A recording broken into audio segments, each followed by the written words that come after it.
राधे राधे महाराज जी। महाराज जी, ऐसा कहा जाता है कि गुरु बिना ज्ञान नहीं, ज्ञान बिना मुक्ति नहीं। जीवन में एक गुरु का होना क्यों आवश्यक है महाराज जी? अगर कोई गुरु के बताए हुए मार्ग पर नहीं चलता तो क्या होता? हम आपको बोले कि आपको रंगनाथ जी के दर्शन करने जाना है तो आपको गाइड की जरूरत पड़ेगी।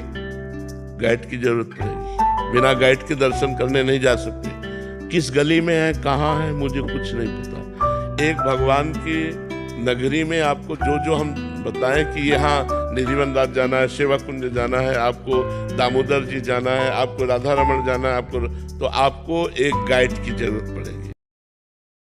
एक गाइड की जरूरत पड़ेगी ना। ऐसे ही भगवान का बड़ा टेढ़ा मेढ़ा मार्ग है। जहां भगवान तक पहुंचना होता है बड़ा टेढ़ा मार्ग है।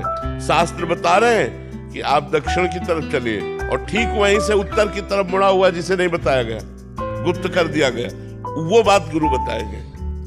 गुरु भगवान के मार्ग के गाइड है। वो हमें कदम कदम पर भूल भुलैया से बचाकर सही मार्ग में ले जाकर भगवान के चरणों में समर्पित कर देते हैं। जब स्वयं भगवान अवतरित होकर गुरु का वर्णन करते हैं, श्री कृष्ण जो संदीपनी जी के चरणों में नीचे बैठकर सुनते हैं, भगवान श्री राम वशिष्ठ जी के चरणों में बैठ करके सुनते हैं। जब भगवान स्वयं गुरु का वर्णन करते हैं तो हम भगवान के बच्चे होकर, मनुष्य होकर, हम बिना गुरु का वर्णन किए भगवान को कैसे प्राप्त कर सकते हैं? आप हमें बताओ। यदि आप सत्संग न सुनो तो आपको उत्साह कौन देगा? कौन भगवत मार्ग में चलाएगा?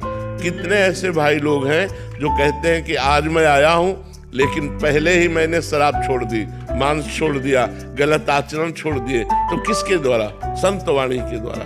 अगर संत वाणी ना सुनते हम तो परमार्थ में हम चल ही नहीं सकते, भगवत मार्ग में चल ही नहीं सकते।